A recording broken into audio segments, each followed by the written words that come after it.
Hey guys, Jackie, and welcome back to my channel. And today I'm back with a get ready with me. I'm meeting my cousins at the Metropolitan Museum of Art today, and so it's gonna be a pretty exciting get ready with me. I haven't been to the art museum in like the longest time, and I'm super excited to get like cute ass photos, you know what I mean? And today I'll be getting ready with some of my new favorites, and I can't wait to show you guys these new goodies that I've been loving. I am in a bit of a rush, so I'm not gonna talk too much, so let's get in with the video. But before we get into my makeup favorites, let me just speak about my favorite perfumes as of right now. You know me, I love Jo Malone scents, but it's just way too expensive to try every single scent that they have, and I am obsessed with their scents, so that's a problem for me. And if you're like me, you like to try and buy designer perfumes, then I have the perfect solution for us. I have two perfumes here, and these two were actually sent by Dossier. They were kind enough to send me two perfumes for me to review for you guys.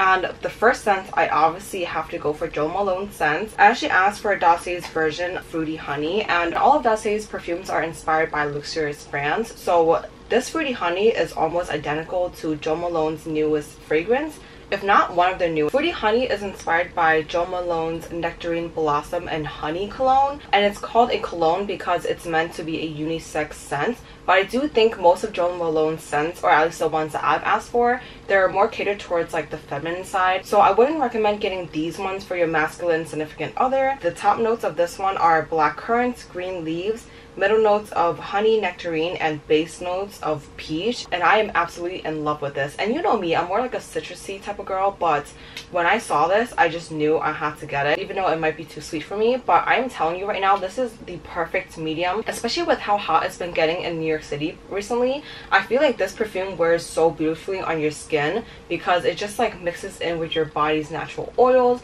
And I actually found a quick little tip to make it last all day. The trick is to spray a little bit into your hair, so that way when you're walking about, or even when you're like a little sweaty, I know it sounds gross, but even when you're producing natural oils in your hair, this perfume will cling on to all of the natural oils, because perfume and oil, they're like the perfect combo wombo. And it just leaves me smelling delicious head to toe from the point I leave my house to the point I come back. And that says a lot because I don't usually like wearing the same scent throughout the day. I find that perfumes wear weirdly, oddly throughout the day, but this perfume stays true to its scent throughout the day, and I'm absolutely in love. I've gotten so many compliments of this, and as you can tell, I've used quite a bit since I've gotten this, and that was just like a little bit ago, and I just am in love.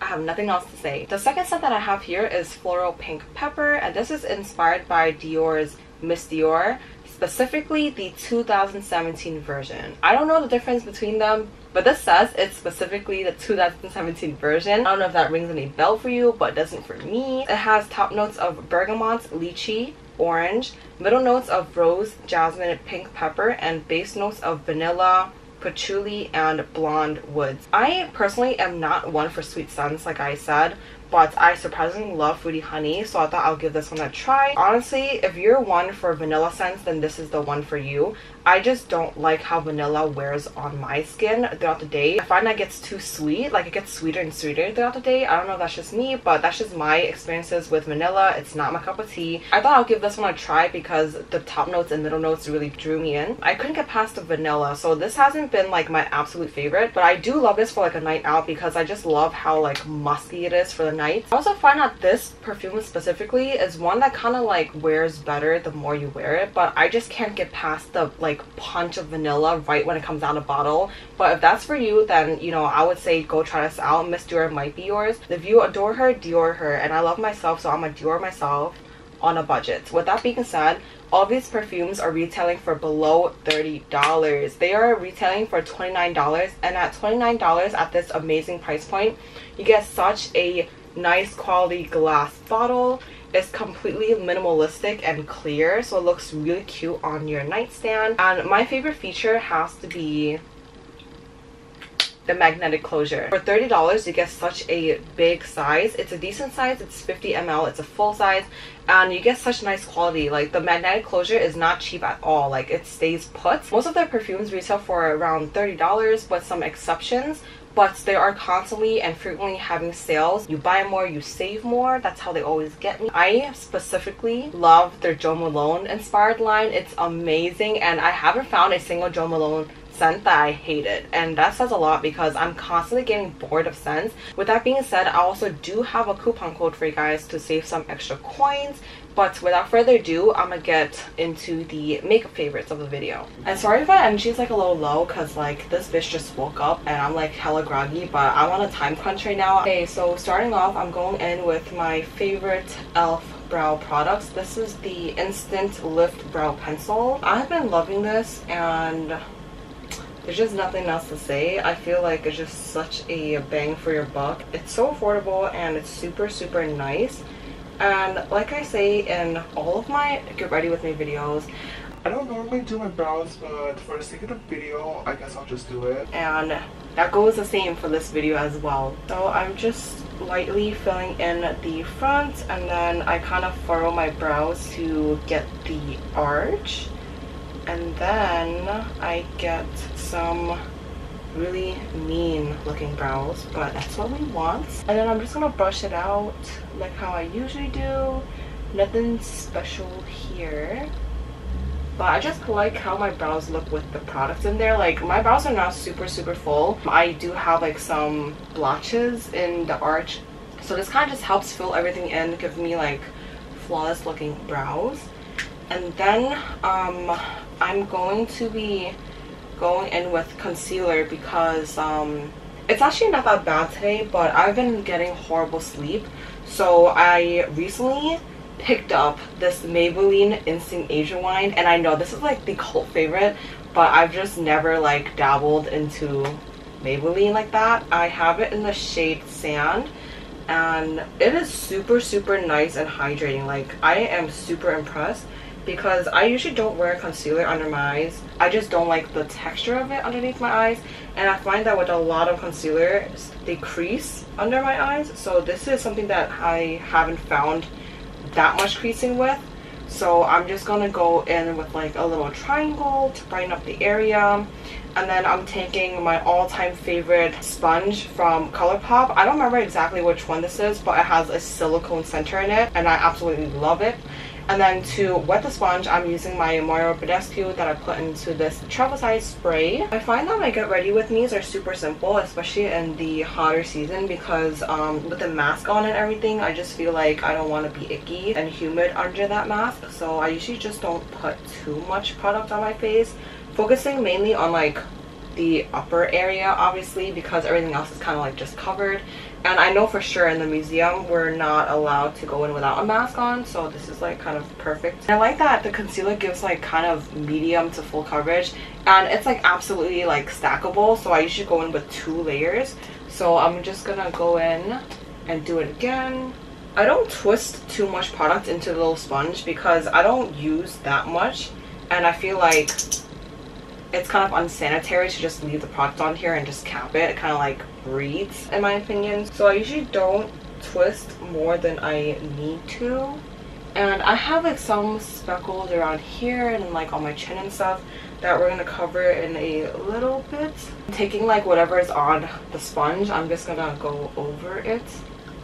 It doesn't really bother me that I have like specks. On camera it looks like freckles, but I swear in person they're like red little bumps. Like I don't know if that makes sense, but it doesn't really bother me. Then my favorite thing as of right now is this e.l.f. Putty bronzer. I have it in the shade Tan Lines. It works best with fingers, but my nails are kind of long and I find that I keep digging into the product itself. So I'm just gonna take this really small and like angled precision brush. It's actually called precision angled brush. I find that this works really nicely with the size of the pan. And how I usually contour slash bronze is I find where my cheekbone is and I go right underneath it. So my cheekbone's right here and I'm gonna go right in here, and then I kind of drag it and bring it around like the apples of my cheeks, if that makes sense. So I'm essentially carving out the apples of my cheeks, like. And then I just blend upwards.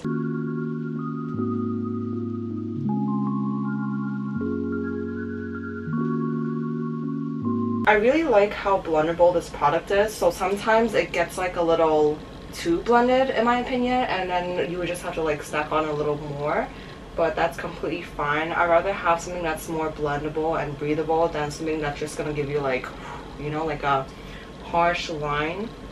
So I don't mind taking my time with this, even though time is against me today. See how bronzed up I am? Like, that's crazy. I'm just gonna bring it lightly along my jawline because I have been eating quite a lot lately. I was gonna say healthily, but no. Anything but that. And I'm looking at a viewfinder because I have had a few mishaps where I completely forget to blend out my contour down here evenly, so I'm gonna see if it shows up on camera because last time was super embarrassing and you guys didn't tell me. Now that we are bronzed up, we're going in with blush, and I recently fell absolutely like head first in love with this Milk Makeup lip and cheek tint. It's in the shade Work, and when I first got this in the mail I was like, okay, like it's way too pink or light for me, but I feel like with my tan right now it just looks absolutely beautiful. So I really go ham with this. I go crazy. What's so surprising about this product is that it's creamy, but like it blends so beautifully in, and it gives you like a powdery finish that does not rub off on my mask. Like, I don't know what's in this, but it doesn't rub off on my mask. I just go in with my fingers usually. I promise you my fingers are clean, so I just kind of like put a lot on and blend everything out. It looks so seamless. It's insane. Another thing that I love about this one is that it smells like lemonade. It reminds me of this highlighter that e.l.f. used to have. It used to be like $1 or something. I'm not sure if it's still on their website or if it's being sold in stores or anything, but I remember when I first started makeup, that was what I liked to use as highlighter. And it also came in like a little stick with a cap on it. This is just something like nostalgic. It reminds me of that. And now that we are all blended out, see how like it gives you such a natural blush? Like, I love that. And I usually go in, again, it's never enough blush. And this looks super nice in the natural sunlight, especially since it's a cream product. It just kind of glistens on the skin. So now for my favorite part of the makeup, which is my lashes. I absolutely love my lashes, and I don't know if you can tell, but I removed my janky eyelashes and now these are just like my natural ones. I actually recently did a lash lift on myself so it would hold up my curl even more. So I'll be showing you my new and improved mascara routine. It kind of involves 3 steps, but we're gonna get there in a little bit. So for my eyelash curler, I actually have like this mini one. Love this because I find that the full size ones don't really like fit my eye shape, so a small one like this would let me be able to like go in sections. And so we're gonna do that. Okay, let me try to zoom you guys in. Okay, now that we're up close and personal, I'm gonna show you how I curl my lashes. I go from the outer edge and I kind of like give it a few pumps. And then I go inwards a little bit towards the middle of my eyelid and I give another few pumps.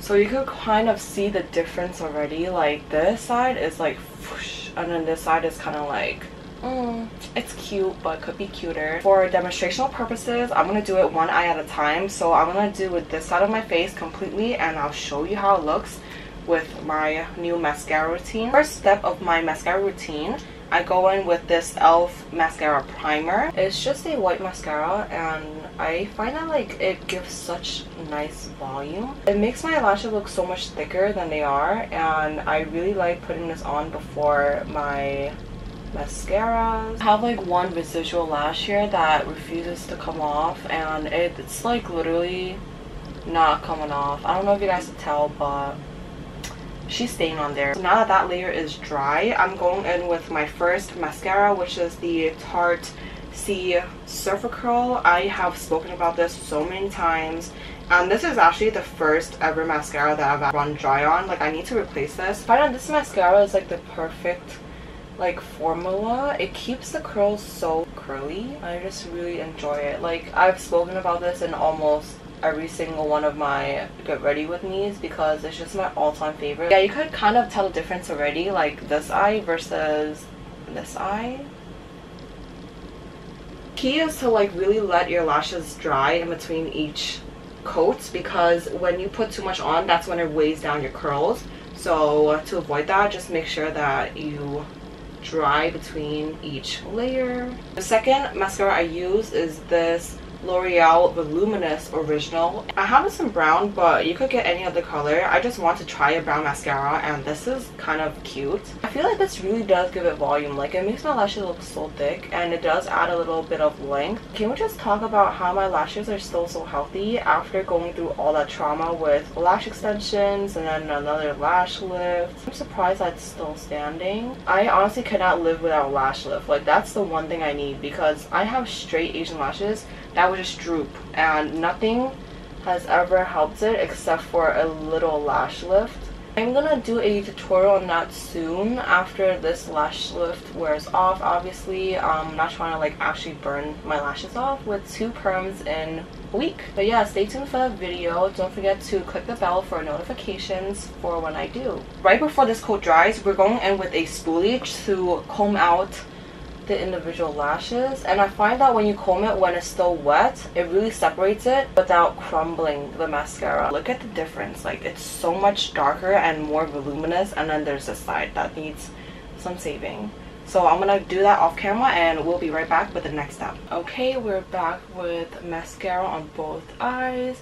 They're so crazy. Like, they are almost reaching my eyebrows. That's insane. My next step is to put on a mini wing moment. I find that I've kind of strayed away from my classic gel liner that I always do.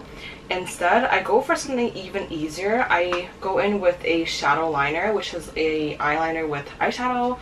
And the palette that I use is this Saharian by Juvia's Place. And these eyeshadows are one of the like most insanely pigmented eyeshadows I've ever tried. My good friend actually gifted this to me a few Christmases ago. Well, probably like last Christmas. I don't know why I said Christmases. That makes it sound like it's expired, but it's not, I promise you. I go in with like a really fine thin brush, angled brush, and I go into Chad, which is like this completely like dark matte black.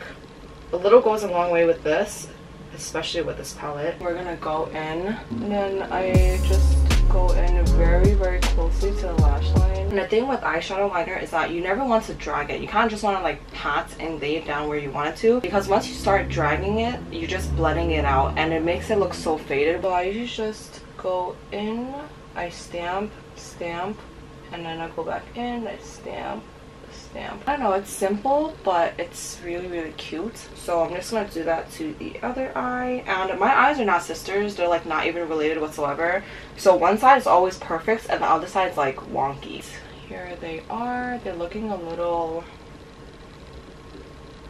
I don't have time to fix it.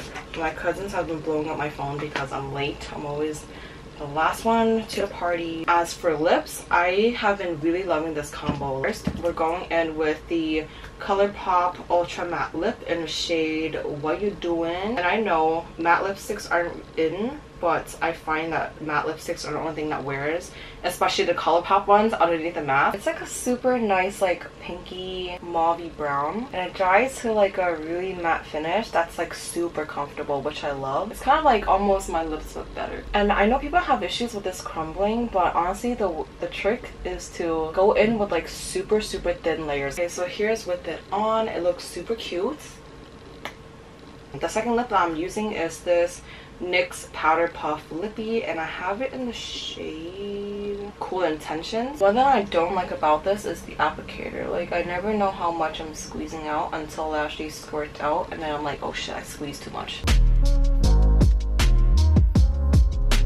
Here is the look. I'm gonna set my face really quickly with the Mario Badescu.